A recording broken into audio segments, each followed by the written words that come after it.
conectados seguimos desde el Museo Nacional de Bellas Artes en este momento para hablar de economía, porque es algo que importa mucho a todo el país, a la provincia, y estamos arrancando el año. Queremos saber de manos y de la palabra de quién sabe, bueno, cómo va a venir la economía. Lo vemos con los machetes. Pablo Guido, economista, gracias por estar acá. Gracias, Matías, por la invitación. Un gusto estar en el programa de nuevo. Veíamos que te trajiste, hiciste los deberes. Es que si no, viste, son tantos los números que existen que mejor venir preparado. Si te marean a vos, imaginamos que en casa también se van a marear un poquito. Queremos saber si se ve en la calle, si se ve, es tangible, esto que se conoció la semana pasada, que bajaron los índices de pobreza en el país, pero sobre todo también en el conglomerado de Neuquén-Plotier. Bueno, a ver, hay que entender el contexto en el cual esta cifra del 33% del 38% de pobreza a nivel nacional se inscribe. Veníamos de un 2020 muy complicado por la pandemia y la cuarentena, donde la pobreza obviamente aumentó por la baja del poder adquisitivo y por el aumento en la desocupación. Cuando se comienzan a liberar las restricciones a la economía y al movimiento de las personas, la economía comienza de nuevo a reactivarse y esto mejora la situación de pobreza. Es decir, 2020 contra 2021, que estos datos del INDEC son de segundo semestre del 21. O sea, este primer trimestre no está registrado del año. Después veremos con qué nos podemos Veremos. encontrar. Si querés, después hablamos de eso, lo que uno cree. Pero ahí hay una baja, es decir, la pobreza era de 16 millones de habitantes antes de la cuarentena y la pandemia, pasamos a 19 millones y ahora estamos en 17. O sea, la buena noticia es que se bajó la pobreza respecto al 2020, la mala noticia es que estos dos últimos años nos dejan 1 millón de pobres más que antes, ¿sí? Si se ve en la calle, bueno, depende, ¿sí? ¿Por qué? Porque es muy heterogéneo lo que sucedió.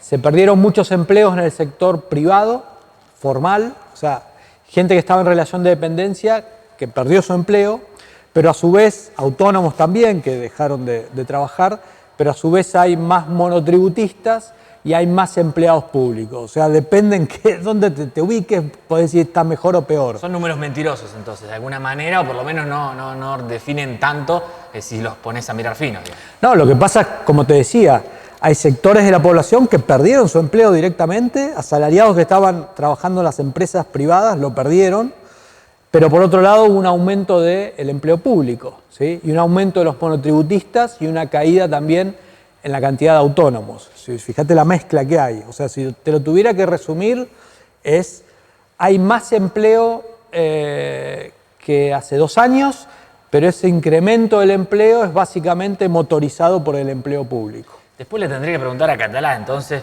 si el empleo público que suba va a generar más clientelismo. No sé si me lo querés contestar vos o...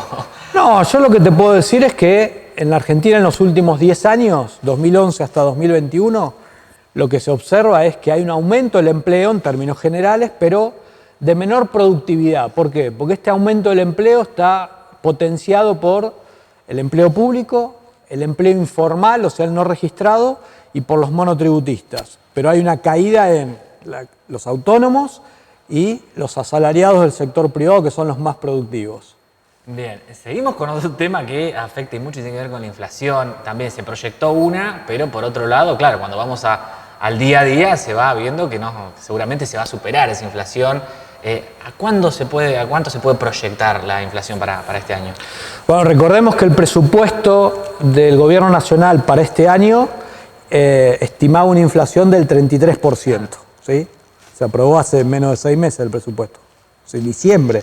Sí, pero es imposible 33% en Argentina. El acuerdo con el Fondo Monetario ya te lo corrió el arco al 42, 43%. Pero si vos proyectás, a ver, los primeros 2 meses de este año tenemos 3,5 y 4,7. Marzo ya los funcionarios, los ministros del Gobierno Nacional dijeron que va a estar muy alto el dato, con lo cual uno está esperando más del 4,7 de febrero. Que ya de por sí es mucho. Ya es muchísimo. Y los analistas que estiman o hacen los cálculos ya están diciendo que la inflación no va a estar por debajo del 60%, ¿sí? Lo cual estarías incumpliendo con las estimaciones del presupuesto estarías casi en el doble, y con las del acuerdo con el Fondo Monetario Internacional, 50% por encima, ¿sí? Para que tengas idea, si una inflación de 4% mensual acumulado en el año, ¿sí? 12 meses del año, te hacen un 60%. Ahora, si pasás al 6%, que es lo que se espera para marzo, durante 12 meses eso te da cercano al 100%. ¿Sí? O sea, estaríamos volviendo ya, te diría Mati, a niveles inflacionarios de la década del 80, en los 3 dígitos. Y así terminó, ¿no? Terminó en la hiper.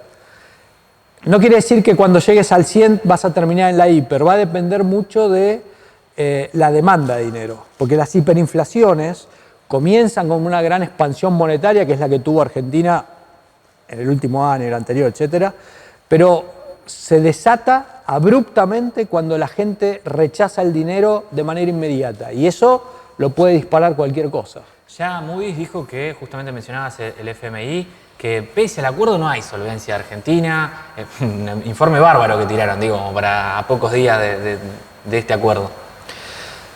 Los funcionarios del Fondo Monetario firman este acuerdo porque no tienen otra alternativa, porque es muy desprolijo que la Argentina caiga en default. Eso le generaría muchos problemas al Fondo Monetario, Argentina también, obviamente. Entonces lo que hicieron fue, agarraron un lápiz, una hoja y dijeron, bueno, vamos a poner algo acá que no sea extremadamente extravagante y bizarro, ¿sí? Sabiendo que puede ser que no se cumpla, pero esperando al próximo gobierno, ¿sí?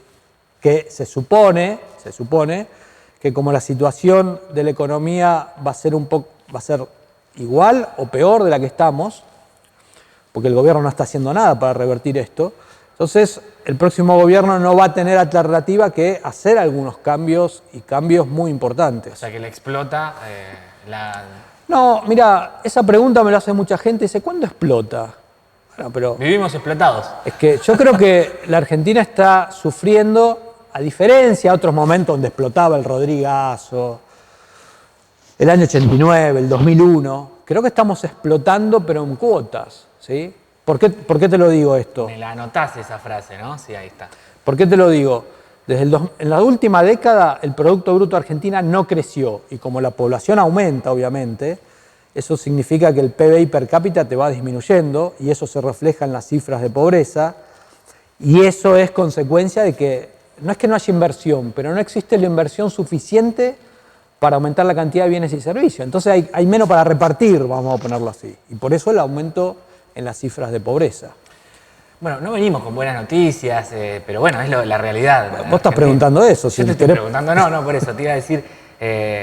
O sea, una de las preguntas, pero me parece que ya va a quedar en vano, porque no mucha gente tiene en qué invertir ese mango que puede llegar a sobrar. Entonces, ¿en qué invertir cuando te sobra un mango? Pero me parece que está de más, digo, no hay tanta gente que lo pueda hacer.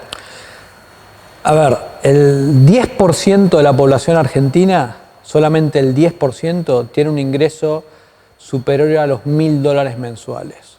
Entonces, si vos me decís en qué invertir, o sea, el 90% de la población argentina, claro, la capacidad de ahorro es nula.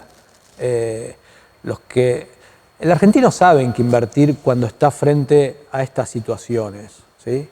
O sea, no lo tengo que decir yo, pero obviamente que no va a invertir en pesos, va a invertir en otro tipo de moneda, pero inclusive para resguardarse, ni siquiera para sacar una renta positiva. Milei dijo o propuso dolarizar la economía, después, bueno, Prat Guy y PS dijeron que no, o sea, ¿dolarizar la economía sí o no? A ver, la dolarización de la economía es uno de los aspectos que podría solucionar un problema en la Argentina, que es la inflación.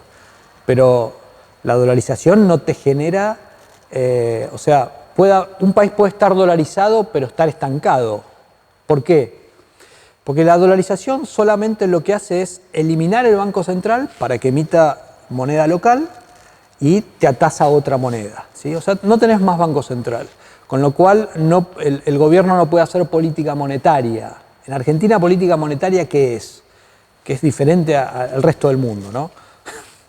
La Argentina, el Banco Central sirve exclusivamente para financiar el gasto público.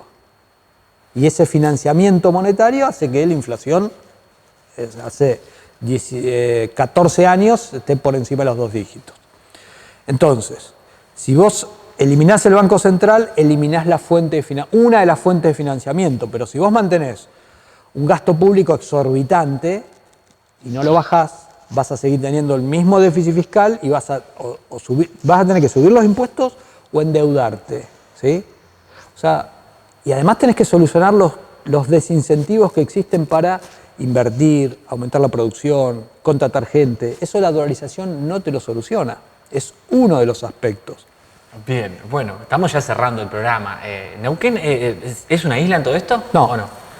No, tiene su particularidad porque hay una economía regional como es la hidrocarburífera, así como otras economías en el país tienen el foco o gran parte de su producción es enfocada en algún sector. Lo que te puedo decir es que comparado con el 2020, la economía neuquina, como el resto del país, se ha reactivado y mucho.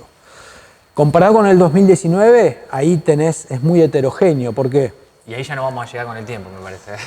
El sector hidrocarburífero está funcionando muy bien, pero el resto de por ejemplo, algunos indicadores, venta de 0 kilómetros bajó 40% con respecto al 2019.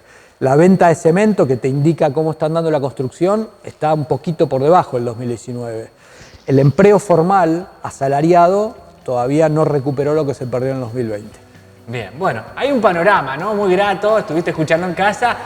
Igual, hay que tener paciencia, somos argentinos, sabemos de esto, de resiliencia también.